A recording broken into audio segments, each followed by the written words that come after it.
नमस्कार, मैं हूं आशीष वर्मा। न्यूयॉर्क कंपनी में आपका स्वागत है। एक ऐसा शो जिसमें हम रोज एक कंपनी का पूरा ब्यौरा आपके सामने पेश करते हैं और बताते हैं कि आपने जिस कंपनी में पैसा लगाया है या लगाना चाहते हैं वो करती क्या है, कहां है उसका कारोबार, कितना मुनाफा कमाती है वो हर साल और उस कंपनी में आपका निवेश कितना सुरक्षित है।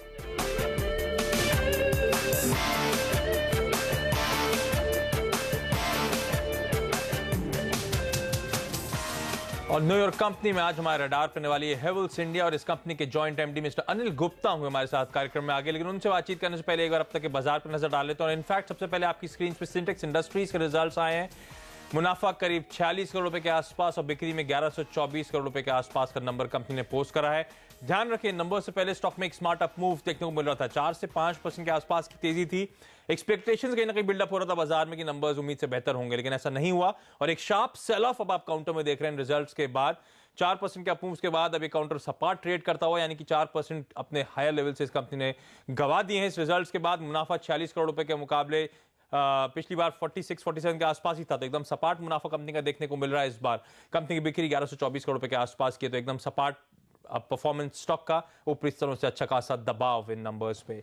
लेकिन चलिए इसके साथ साथ बाजार पर रुख डालते हैं, जहां पे हमने देखा कुछ बेहतर ग्लोबल क्यूज देखने को मिले थे आज, क्योंकि अमेरिकन मार्केट्स रिएक्ट करते हुए नजर आ रहे थे बेन बर्नानकी के परसों के स्टेटमेंट से, तो वहां से उत्साह जागा था। इसके अलावा इन्फोसिस के रिजल्ट्स का खासा फायदा मिला भारतीय बाजारों को, इसलिए हमने देखा सेंसेक्स निफ्टी आपकी स्क्रीन पे आज आधे % से 3/4 परसेंटेज पॉइंट्स के आसपास के गेंस के साथ या कहीं बढ़त के साथ ट्रेड करते हुए, कारोबार करते हुए नजर आएंगे।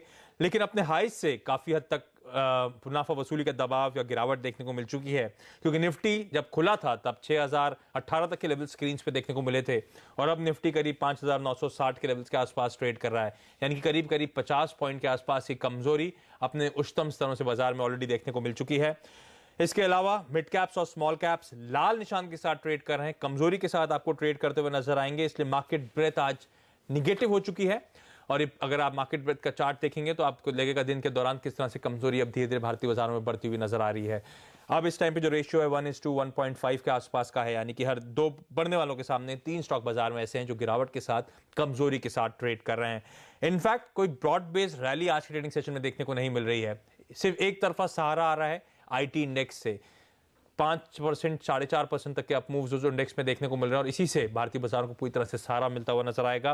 कुछ हद तक कैपिटल गुड्स भी यहां पे सहारा देने की कोशिश कर रहे हैं, लेकिन इसके अलावा तमाम सेक्टोरल इंडस्ट्रीज में दबाव है, अंडर परफॉर्मेंस देखने को मिलेगा। खासतौर पर real estate, consumer durables, banks और उसमें खासतौर पर पीएसयू बैंक्स, एफएमसीजी, ये कुछ ऐसी पॉकेट्स हैं जो आज बाजार में खासी कमजोर होती हुई नजर आएंगी। इनफैक्ट यूरोपियन मार्केट जब से कुछ देर पहले ही खुले हैं, वहां पे भी ऑलमोस्ट सपाट एटलीस्ट हरे निशान के साथ ट्रेड्स देखने को मिल रहे हैं, लेकिन वहां से भी कुछ खास सहारा भारतीय बाजारों के लिए नहीं, इसलिए दबाव के साथ ट्रेड्स देखने को मिल रहे हैं। क्योंकि आज हम स्पेसिफिकली कह रहे हैं आईटी ड्राइव कर रहा है, निफ्टी में टॉप गेनर इन्फोसिस है, 9% तक के अप मूव्स के साथ ये काउंटर ट्रेड कर रहा है। हालांकि जब शुरुआती ट्रेड्स में इस काउंटर पर रिजल्ट्स के रिएक्शन देखने को मिले थे तो 14-14.5% तक के अप मूव्स थे, तो ऊपरी स्तरों से यहाँ पे भी कुछ हल्की मुनाफा वसूली जरूरी आई है। लेकिन इसके साथ साथ टीसीएस, एचसीएल टेक, तमाम काउंटर्स आज 1.5 से 2%, 2.5% के आसपास तेज हैं और उसका फायदा भारतीय बाजारों को, क्योंकि अच्छा खासा वेटेज रखती है तमाम companies.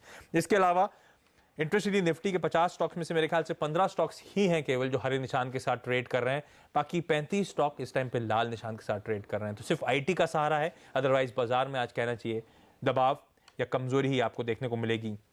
Jayaprakash associates, ONGC, Maruti Suzuki, UltraTech cements, Mahindra and Mahindra, IndusInd bank 2 से 3.25% तक के आसपास ये तमाम काउंटर्स आज कमजोर हो गए हैं। लेकिन चलिए आज हमारे रडार पे हेवल्स इंडिया और इस कंपनी के joint MD mister Anil Gupta हमारे साथ जुड़ चुके हैं। गुप्ता जी, बहुत बहुत धन्यवाद सीएनबीसी आवाज के लिए आज वक्त निकालने के लिए। एक टॉप इलेक्ट्रिकल इक्विपमेंट कंपनी है ये, आप सबको बता दूं। गुप्ता जी, खास तौर पे क्योंकि आप जैसी तमाम कंपनीज फोकस में आई हैं, रुपए में जिस तरह की खासी कमजोरी देखने को मिल रही है, कई सारी कंपनीज ने घोषणा भी करती है अपने प्रोडक्ट्स की कीमतें बढ़ाने की। मैं जानना चाहता हूं हेवल्स को किस तरह से इंपैक्ट होता है इस रुपए की कमजोरी का, और क्या आपको भी यहाँ पे प्रोडक्ट की कीमतें बढ़ाने की जरूरत पड़ेगी? ये देखिए, हमारी हेवल्स एक ऐसे स्पॉट में है कि काफ़ी मैन्युफैक्चरिंग हमारी इन हाउस है और लोकल मैन्युफैक्चरिंग है, हमारे 10 मैन्युफैक्चरिंग प्लांट्स है ऑल इंडिया में। तो हमारा जो इंपोर्ट फैक्टर है काफ़ी कम है और जितना इंपोर्ट हम करते हैं उतना एक्सपोर्ट भी करते हैं, तो हमारे को कोई कॉस्ट में मेजर इम्पैक्ट नहीं आया है accept in few product categories. और इसलिए हमारे को कोई ऐसा नहीं है हमारे ऊपर कोई दबाव कि हमको प्राइसेस बढ़ाने का कोई मेजर एक्शन लेना है। इससे पहले जो मेरे पास रिपोर्ट्स आई थी तब आपकी कंपनी ने शायद अगस्त में पिछले साल 5% के आसपास की प्रोडक्ट प्राइसेस हाइक करने की बात करी थी। उसके बाद भी आपने कुछ प्रोडक्ट प्राइस में इजाफा करा है? देखिए, हमारी प्रोडक्ट कैटेगरीज काफ़ी हैं। हम लोग 16 वर्टिकल्स में हैं इलेक्ट्रिकल प्रोडक्ट कैटेगरीज में। प्राइस रैशनलाइजेशन हर डिवीजन में कभी ना कभी चलती रहती है। कोई मेजर प्राइस इम्पैक्ट पिछले एक साल में नहीं आया है। इस बीच में कुछ रॉ मटेरियल सॉफन भी हुए हैं, तो इस वजह से कोई ऐसा नहीं है। और हमारे मार्जिन्स अगर देखें तो कंपनी के काफ़ी स्टेबल हैं और थोड़ा बहुत उसमें बढ़ोतरी ही है। इस तरह इस समय एक और इम्पोर्टेंट पॉइंट है, रुपए में कमजोरी के साथ साथ जो स्लो डाउन देखने को मिल रहा है। स्लो डाउन के साथ साथ दिक्कत की बात है जो प्रोलॉन्ग स्लो डाउन अब ये देखने को मिल रहा है। किस तरह का इम्पैक्ट आपकी इंडस्ट्री में पड़ा है और खासतौर पे क्योंकि हेवल्स इंडिया की आज हम चर्चा कर रहे हैं, क्या स्लो डाउन से कुछ प्रोफाउंड इम्पैक्ट आपके फाइनेंशियल्स पे या आपके वॉल्यूम्स अपटिक में देखने को मिला है? देखिए, पिछले 4 या 5 महीने में थोड़ा सा इम्पैक्ट है। पिछले 1-1.5 साल से इंडस्ट्रियल डिवीजन में ज़रूर इम्पैक्ट था। हमारा जो इंडस्ट्रियल डिवीजन है, जो करीब almost quarter of the sale वहाँ से आती है, वो ऑलरेडी घट के 19% हो गया है। तो इनफैक्ट कभी कभी कोई चीज़ जब ठीक नहीं होती तो उसके कुछ बेनिफिट्स भी मिल जाते हैं। कंपनी का कंज्यूमर प्रोडक्ट डिवीजन जो है, जो कि 75% होता था, 74% होता था, आज 80% से बढ़ चुका है। तो that is a benefit, additional benefit. हमारी क्योंकि ब्रांडिंग और डिस्ट्रीब्यूशन पे काफ़ी फोकस है, तो उस वजह से हमारा कंज्यूमर फोकस बढ़ता जा रहा है। नो डाउट एक बेस इम्पैक्ट भी आता है ग्रोथ में। लास्ट ईयर हमारी कंज्यूमर बिजनेस में बहुत अच्छी ग्रोथ थी।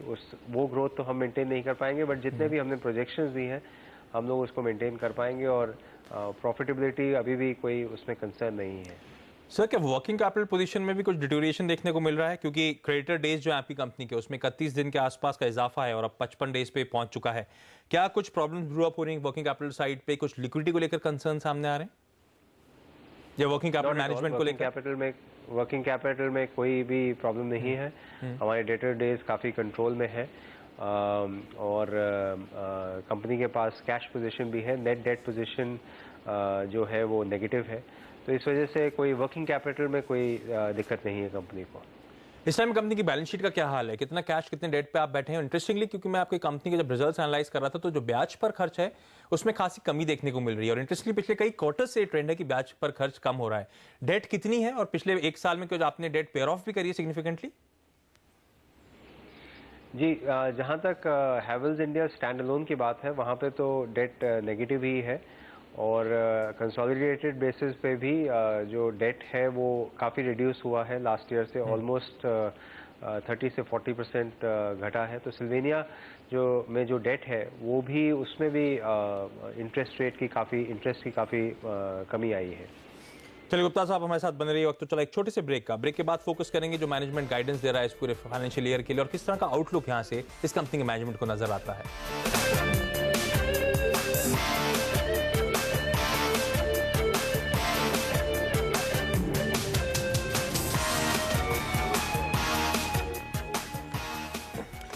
ब्रेक के बाद आपका स्वागत है और आज हमारे रडार पे हैवेल्स इंडिया और इस कंपनी के joint MD mister Anil Gupta हमारे साथ बने हुए हैं। गुप्ता साहब, आपकी कंपनी ने गाइडेंस दिया था FY14 के लिए, जब आपने कहा था कि डोमेस्टिक कारोबार में इस साल 15% और सिल्वेनिया के कारोबार में 2 से 3% के आसपास का शायद इजाफा देखने को मिलेगा। डोमेस्टिक और सिल्वेनिया का कंट्रीब्यूशन करंट रेवेन्यूज में कितना है? और दूसरा सवाल, क्या आप कॉन्फिडेंट हैं ये ग्रोथ को अचीव कर पाएंगे या बेटर कर पाएंगे? देखिए, जहाँ तक सिल्वेनिया का कंट्रीब्यूशन है वो करीब 45% की सेल आती है ओवरऑल सेल्स में। और जहाँ तक गाइडेंस का सवाल है, हम लोग काफ़ी अच्छी हमारी एक्सपेक्टेशंस है, बिकॉज इस साल हमने अपने ब्रांडिंग पे और डिस्ट्रीब्यूशन पे काफ़ी फोकस दिया है। और चाहे हमारा जैसे इनिशियल मंथ्स में, मैंने आपको कहा 4-5 महीनों में थोड़ा ग्रोथ लास्ट ईयर से कंपैरिजन में कम है, बट हमारे कॉन्फिडेंस लेवल अच्छा है कि we will be able to maintain the growth. Monsoons भी अच्छे आए हैं and given the fact that first quarter में थोड़ा raw material availability specially copper की डाउन रही, बट अगले 6-8 महीनों में हम लोगों की एक्सपेक्टेशन है कि हम ये अच्छी ग्रोथ मेंटेन कर पाएंगे। सिल्वेनिया के जो ऑपरेशंस है उसमें कुछ signs of improvement of late जरूर देखने को मिले हैं, लेकिन सब एनालिस्ट ये जानना चाहेंगे कि कब तक वो बिजनेस एक्चुअली टर्न अराउंड होता हुआ नजर आएगा। आप क्या नंबर या फिर क्या समय एस्टिमेट करके चल रहे हैं सर? देखिए, जहाँ तक बिजनेस है, बिजनेस ऑलरेडी टर्न अराउंड हो चुका है एक मैसिव ग्रोथ इन प्रॉफिट्स या मैसिव ग्रोथ इन सेल्स अभी वहाँ नहीं दिख रही। आप जानते ही हैं स्ट्रक्चरली यूरोप में इश्यूज हैं, कई कंपनियों की सेल डाउन है, फिर भी हम लोग यूरोप में सेल्स मेंटेन कर पा रहे हैं, लैटिन अमेरिका में बढ़ा पा रहे हैं। तो हमारी एक्सपेक्टेशन है कि इस साल भी हम लोग अप्रॉक्सीमेटली 2 से 3% कंसोलिडेटेड लेवल पे सिल्वेनिया की टर्नओवर में ग्रो कर पाएंगे और एवरेज मार्जिन अराउंड 5.5-6% हम मेंटेन कर पाएंगे। गुप्ता साहब, एक न्यूज आई थी हाल फिलहाल की इस कंपनी के जो प्रमोटर ग्रुप एंटिटी है QRG इंटरप्राइजेज, वो प्लान कर रही है अपने कारोबार को डाइवर्सिफाई करने के लिए, हेल्थ केयर में उतरने की योजना बना रही है, शायद एक चेन ऑफ हॉस्पिटल्स वहां पे एस्टैब्लिश करने की बात है। मैं जानना चाहता हूं कि लिस्टेड एंटिटी हेवल्स इंडिया का भी उससे कुछ लेना देना होगा, कुछ स्टेक होगा या स्टेप डाउन सब्सिडरी होगी? जी नहीं, ये प्रमोटर्स कॉमन रहेंगे। हेवल्स इंडिया लिमिटेड फोकस रहेगा इलेक्ट्रिकल प्रोडक्ट्स पे ही, electrical and lighting products worldwide, और QRG एंटरप्राइजेस की एक अलग सब्सिडरी होगी जो कि हेल्थ केयर डिवीजन पे देखेगी। यानी कि हेवल्स इंडिया किसी भी तरह से फंडिंग या उसके एक्सपेंशन या उसकी इस कंपनी की बैलेंस शीट से कोई कैश वहां मूव नहीं करेगा? जी नहीं। इंटरेस्टिंगली खबरें ऐसी आई थी कि आप हेवल्स इंडिया के ब्रांड को यूज करना चाहते हैं, उसका वहां पे फायदा उठाना चाहते हैं, क्या ये सही है? और अगर है तो फिर क्या हेवल्स इंडिया इस कंपनी के साथ कोई रॉयल्टी को लेकर करार हो रहा? नहीं, जहाँ तक उसका ब्रांडिंग का भी सवाल है, उसका ब्रांडिंग में भी हेवल्स पार्ट नहीं बनेगा। QRG के नाम से, QRG चेन ऑफ हॉस्पिटल के नाम से ही वो बिजनेस आ रहा है। डेफिनेटली वो it is a part of Havells group, it is a part of QRG group, तो एक इम्प्लाइड उसमें एसोसिएशन है, बट ब्रांडिंग की कहीं पे भी कॉमनैलिटी नहीं है। चलिए, तो कोई फर्क नहीं पड़ेगा हेवल्स इंडिया की बैलेंस शीट पे या फिर इस कंपनी के नाम से। सर, कैपेक्स प्लान्स, जिनकी कैपेसिटी एक्सपेंशन प्लान्स के बारे में पढ़ा था, आपकी कंपनी के एग्रेसिव कैपेक्स प्लान्स हैं, कितना आउटले है, इसके लिए फंडिंग इन प्लेस है क्या? और दूसरा, इंटरेस्टिंगली FY13 में कई सारे आपके सब ब्रांड्स या ब्रांड्स ने मार्केट शेयर में इंप्रूवमेंट दिखाया था। इस बीते 3 महीनों में जो Q1 के नंबर्स आने वाले हैं, इस बीच में भी क्या मार्केट शेयर में कुछ सिग्निफिकेंट गेन्स देखने को मिले हैं? जहाँ तक सवाल है मार्केट शेयर का, मार्केट शेयर में हम लोगों की ये इच्छा रहती है कि मार्केट शेयर में गेन्स हो। इलेक्ट्रिकल इंडस्ट्री में बहुत आसान नहीं है मार्केट शेयर्स को मेजर करने का। The only way is to do some research, क्योंकि हमारी एसोसिएशन के कोई ऐसे नंबर्स नहीं है। बट डेफिनेटली स्पीकिंग हमारी इंडस्ट्री से ग्रोथ थोड़ी बेटर रहती है, which clearly indicates an increase in market shares. Sir, एक आखिरी सवाल, Q4 के नंबर्स में 11% के आसपास मुनाफे में इजाफा था, बिक्री में इजाफा था, मुनाफा करीब 20% के आसपास बढ़ता हुआ नजर आया था। इंटरेस्टिंगली पिछले 3 साल में अच्छी खासी ग्रोथ इस कंपनी ने दिखाई थी। CAGR की अगर बात करूं, यानी कि सालाना किस दर से बढ़ती है, बिक्री करीब 43%, मुनाफा करीब 37% के आसपास बढ़ता हुआ नजर आया है। कोई भी स्टेक होल्डर, कोई भी शेयर होल्डर जानना चाहेगा यहाँ से किस दर से कंपनी ग्रो करती हुई नजर आएगी। अगर 3 साल या 5 साल के एस्टिमेट्स अगर हमें बता सकें, किस तरह की growth as a promoter, as a management आप एक्सपेक्ट कर रहे हैं इस कंपनी में? देखिए, हम तो हमेशा अच्छी ही होप करेंगे, लेकिन कहीं ना कहीं एक बेस इफेक्ट होता है, and as the company grows, and हम लोगों को ये फीलिंग है on the stand alone basis Indian market अभी भी काफ़ी एग्रेसिवली ग्रो कर सकता है अगले 5-7 सालों में। इंडस्ट्रियलाइजेशन बढ़ेगी और पावर जनरेशन भी बढ़ेगी। अभी ज़रूर थोड़ा सा कंसर्न्स है, but power availability in the country will definitely grow. तो हमारी ये फीलिंग है कि हम 15 से 20% की ग्रोथ अगले 2-3 साल में मेंटेन कर पाएंगे। चलिए गुप्ता साहब, बहुत बहुत धन्यवाद CNBC आवाज़ के लिए आज वक्त निकालने के लिए। तो 15 से 20% के आसपास की ग्रोथ साल दर साल देखने को मिलेगी, हालांकि बेस इफेक्ट कुछ स्पॉइल स्पोर्ट जरूर प्ले अप करता हुआ शायद नजर आए।